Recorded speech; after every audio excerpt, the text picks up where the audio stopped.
નમસ્કાર મિત્રો, આજના સમાચાર તમામ મિત્રો માટે ખૂબ જ અગત્યના રહેવાના છે। ખૂબ જ મોટા સમાચાર તમામ મિત્રો માટે આવી ગયા છે। ચૂંટણીની તારીખ આવી ગઈ છે। ચૂંટણીને લઈને રેવડિયું વેચવામાં આવી રહી છે। ઠેક ઠેકાણે ચૂંટણીને લઈને જાહેરાતો કરવામાં આવી છે।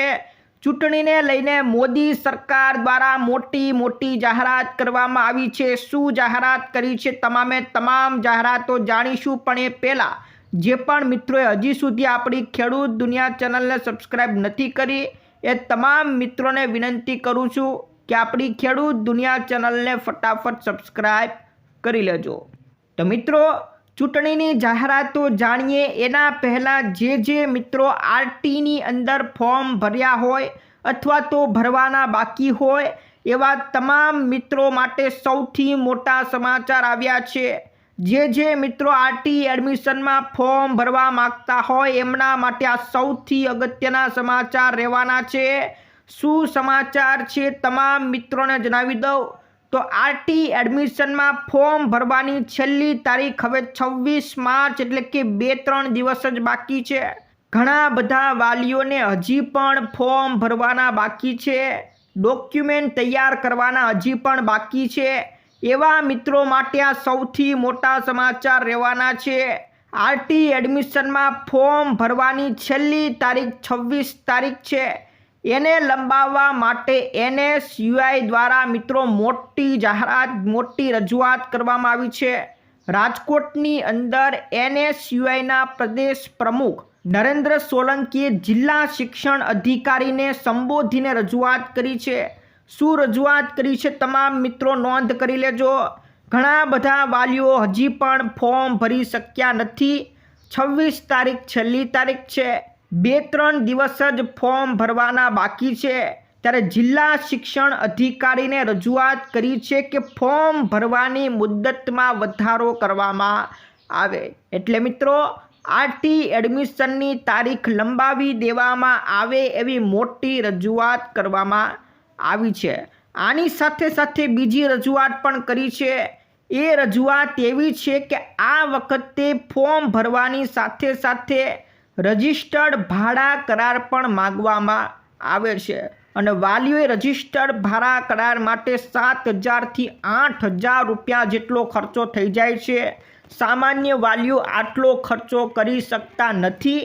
એટલા માટે એવી જાહેરાત કરી છે કે રજિસ્ટર્ડ ભાડા કરારને બદલે નોટરી ભાડા કરાર કરવામાં આવે। તો આ પણ સૌથી મોટી રજૂઆત કરી છે। એક તો તારીખ લંબાવવાની રજૂઆત અને રજિસ્ટર્ડ ભાડા કરારને બદલે નોટરી ભાડા કરાર કરવાની રજૂઆત કરવામાં આવી છે।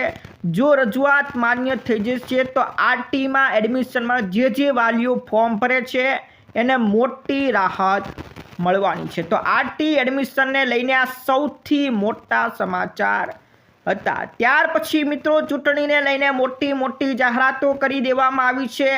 કઈ જાહેરાતો કરી છે તમામ મિત્રો જોઈ લેજો, ધ્યાન રાખી લેજો। દરેક વસ્તુ હોય, વીજળી હોય, LPG હોય, પેટ્રોલ ડીઝલ હોય, બધાની અંદર ભાવ ઘટાડો કરવામાં આવ્યો છે। શું ઘટાડો કર્યો છે તમામ મિત્રોને સૌથી પહેલાં વીજળી બિલમાં ઘટાડો જોવા મળવાનો છે।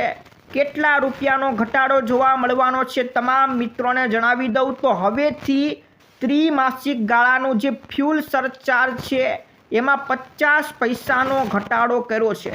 એટલે પહેલાં 3.35 રૂપિયા પ્રતિ યુનિટ ચાર્જ હતો, એમાં 50 પૈસાનો ઘટાડો કર્યો।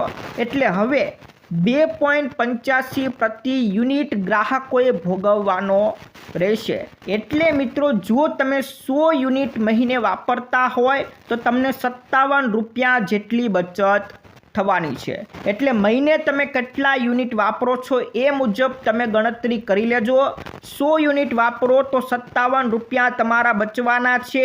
એટલે 57 રૂપિયા ઓછું લાઇટ બિલ આવશે। તો મિત્રો, ઉર્જા મંત્રી કનુભાઈ દેસાઈ દ્વારા ગુજરાતની અંદર આ મોટી જાહેરાત કરવામાં આવી છે। તો આ પહેલી જાહેરાત હતી, વીજળી બિલમાં ઘટાડો થશે। બીજી જાહેરાત ખુદ મોદી સરકાર દ્વારા ખુદ મોદીજીએ કરી દીધી છે। LPG સિલિન્ડરની અંદર 100 રૂપિયાનો ઘટાડો કરવામાં આવ્યો છે। આ ઘટાડો આખા દેશભરની અંદર કરી દેવામાં આવ્યો છે। દેશભરના જેટલા પણ એલપીજી ધારકો છે એને 100 રૂપિયા સસ્તા ભાવે એલપીજી મળવાનો છે. આ સૌથી મોટો ઘટાડો મોદી સરકાર દ્વારા કરવામાં આવ્યો છે. અને ત્રીજી મોટી જાહેરાત પેટ્રોલ ડીઝલને લઈને કરી દીધી. પેટ્રોલ ડીઝલની અંદર 2 રૂપિયાનો ભાવ ઘટાડી દેવામાં આવ્યો છે. આપણા પેટ્રોલિયમ મંત્રી હરદીપસિંહ પુરી દ્વારા આ મોટી જાહેરાત કરવામાં આવી છે. તો ચૂંટણી આવવાને ધ્યાને રાખીને પેટ્રોલ ડીઝલમાં 2 રૂપિયાનો ઘટાડો, એલપીજી સિલિન્ડરમાં 100 રૂપિયાનો ઘટાડો, વીજળી બિલમાં 100 યુનિટે 57 રૂપિયાનો ઘટાડો, આવી રીતના જેટલી પણ સામાન્ય જરૂરિયાતો હતી, વીજળી બિલ, પેટ્રોલ ડીઝલ, એલપીજી તમામ વસ્તુમાં મોટો ઘટાડો કરવામાં આવ્યો છે. ત્યાર પછી મિત્રો પ્રધાન આવાસ યોજનાને લઈને મોટી રજૂઆત, મોટી જાહેરાત આર્થિક રીતે નબળા વર્ગના લોકો માટે કરવામાં આવી છે. શું જાહેરાત કરી છે તમામ મિત્રોને જણાવી દઈએ તો પ્રધાનમંત્રી આવાસ યોજના શહેરી હેઠળ અમદાવાદની અંદર આ જાહેરાત થઈ છે. અમદાવાદની અંદર નરોડા, મુઠિયા, હંસપુરા અને ગોતા વિસ્તારની અંદર 1055 આવાસો બનાવવામાં આવશે. અને આ આવાસમાં જે લોકોએ ફ્લેટ લેવો હોય એમના માટે પ્રધાનમંત્રી આવાસ યોજના અંતર્ગત ફોર્મ ભરવાના શરૂ થઈ ગયા છે. જે મિત્રોએ આવાસ જોતું હોય તો એને ફોર્મ ભરવાના રહેશે. ફોર્મ કઈ તારીખથી કઈ તારીખ સુધી છે તો 15 માર્ચથી ફોર્મ ભરાવાના શરૂ થઈ ગયા છે.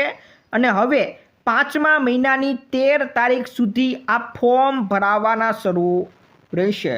અને આની અંદર તમામ લાભાર્થીને જણાવી દઉં કે તમારે ફાળાની રકમ 5.5 લાખ રૂપિયા આપવાની છે. અને સાથે મેન્ટેનન્સની રકમ પણ વધારે 50,000 રૂપિયા આપવાની રહેશે. તો તમામ મિત્રો માટે પ્રધાનમંત્રી આવાસ યોજનાના ફોર્મ ભરાવાના શરૂ થઈ ગયા છે.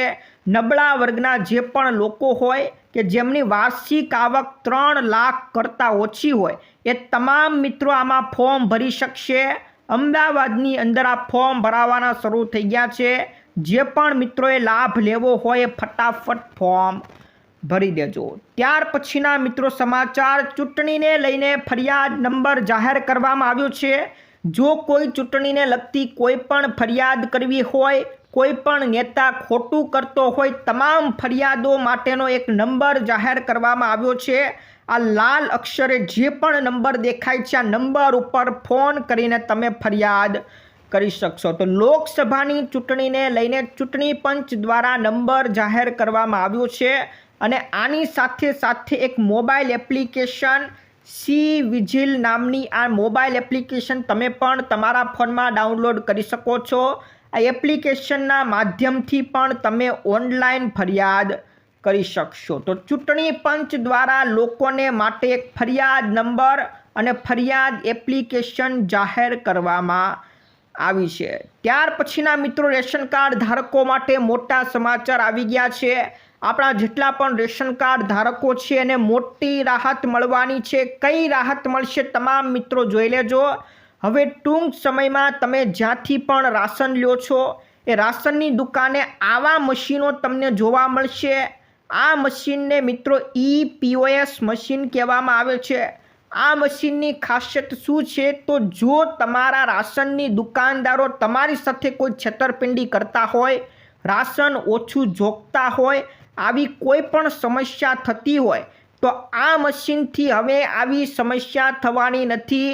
કોઈ પણ રાશન દુકાનદાર ઓછું તોલી શકશે નહીં. એટલે તમામ રાશન કાર્ડ ધારકો માટે મોટી ખુશખબર, મોટા રાહતના સમાચાર આવી ગયા છે. હવે રાશન તમને પૂરેપૂરું મળવાનું છે. આ મશીનની ખાસિયત એવી પણ છે કે આ મશીન થકી છેક દિલ્હી બેઠેલા અધિકારીઓની નજર રહેવાની છે. જેટલી પણ રાશનની દુકાનો છે તમામ દુકાનો ઉપર અધિકારીઓની ચોખ્ખી નજર રહેશે. તો આ મશીન ક્યારથી તમારી દુકાને આવી જશે તો તમને જણાવી દઉં, 1 માર્ચ 2024થી દરેક રાશનની દુકાને આવા મશીન મોકલવાની શરૂઆત થઈ ગઈ છે. ટૂંક સમયમાં તમે જ્યાંથી રાશન લ્યો છો એ રાશનની દુકાને પણ આવા મશીન તમને જોવા મળશે. તો રાશન કાર્ડ ધારકો માટે હવે નવી સિસ્ટમ આવી જવાની છે. ખૂબ જ મોટો ફાયદો થવાનો છે. ત્યારે મિત્રો બીજી એક ખુશખબર રાશન કાર્ડ ધારકો માટે આવી ગઈ છે. હવેથી દરેકે દરેક રાશન કાર્ડ ધારકોને તુવેર દાળનો જથ્થો મળતો રહેશે. તમે વહેલા જાઓ કે મોડા જાઓ, હવે તુવેર દાળનો જથ્થો ખૂટવાનો નથી. ભલે તમે મોડા જાઓ તો પણ તમને તુવેર દાળ મળતી રહેશે. જ્યાં મિત્રો ચૂંટણી નજીક આવતી હોવાથી સરકારે 100% તુવેર દાળનો જથ્થો આપવાની વાત કરી છે. અત્યાર સુધી માત્ર 50%નો જથ્થો જ આપવામાં આવતો હતો, જેથી જે ગ્રાહકો વહેલા જાય છે અને તુવેર દાળ મળી જાય છે, પરંતુ જે ગ્રાહકો મોડા જાય છે અને તુવેર દાળ મળતી નથી. તો હવેથી 100%નો જથ્થો આપવામાં આવ્યો છે. તમામ રાશન કાર્ડ ધારકો માટે મોટી ખુશખબર આવી છે. ત્યાર પછી ખેડૂતો હવે મતદાનનો બહિષ્કાર કરી રહ્યા છે. કોઈ પણ લોકો, કોઈ પણ નેતાએ મત માગવા માટે અમારા ગામમાં ઘૂસવું નહીં, આવી રીતના મતદાનનો બહિષ્કાર કરી રહ્યા છે. ક્યાં ખેડૂતોએ આવો બહિષ્કાર કર્યો છે તમામ મિત્રોને જણાવી દઉં તો વડોદરા જિલ્લાના આમળા ગામના ખેડૂત મિત્રોએ ચૂંટણીનો બહિષ્કાર કર્યો છે. કેવી રીતના, શા માટે બહિષ્કાર કર્યો તમામ મિત્રોને જણાવી દઉં તો દિલ્હી અને મુંબઈ એક્સપ્રેસ અને રેલવે ફ્રેટ કોરિડોરની અંદર ખેડૂત મિત્રોની જમીન લઈ લેવામાં આવે છે, જમીનનું સંપાદન કરવામાં આવે છે. જેને ધ્યાને રાખીને આમળા ગામના ખેડૂત મિત્રોએ ચૂંટણીનો બહિષ્કાર કર્યો છે અને સૂત્રોચ્ચાર કરીને આવા પોસ્ટર પોતાના ગામમાં મૂકી દીધા છે. પોસ્ટરમાં લખવામાં આવ્યું છે કે કોઈ પણ પક્ષે ગામમાં પ્રવેશ કરવા દેવામાં નહીં આવે, કોઈ પણ પક્ષે મત માગવા માટે ગામમાં પ્રવેશવું નહીં. તો ખેડૂત મિત્રોએ મતદાનનો બહિષ્કાર કર્યો છે. કોઈ પણ ખેડૂત મતદાન માટે ચૂંટણીમાં મત આપી શકશે નહીં. તો તમામ ખેડૂત મિત્રોએ મતદાનને લઈને બહિષ્કાર કર્યો છે. તો મિત્રો આ હતા આજના મુખ્ય સમાચાર. આજના સમાચાર દરેક મિત્રો માટે ખૂબ જ અગત્યના રહ્યા છે, ખૂબ જ કામના લાગ્યા છે. તો મિત્રો આ વિડીયો ગમ્યો હોય તો વિડીયોને લાઇક કરી દેજો. તમારા મિત્રોને ફેસબુક ગ્રુપમાં, વોટ્સઅપ ગ્રુપમાં અત્યારે જ મોકલી દેજો. આજ માટે વિદાય લઈએ છીએ. ફરી મળીશું આવતા વિડીયોમાં. જય જવાન, જય કિસાન.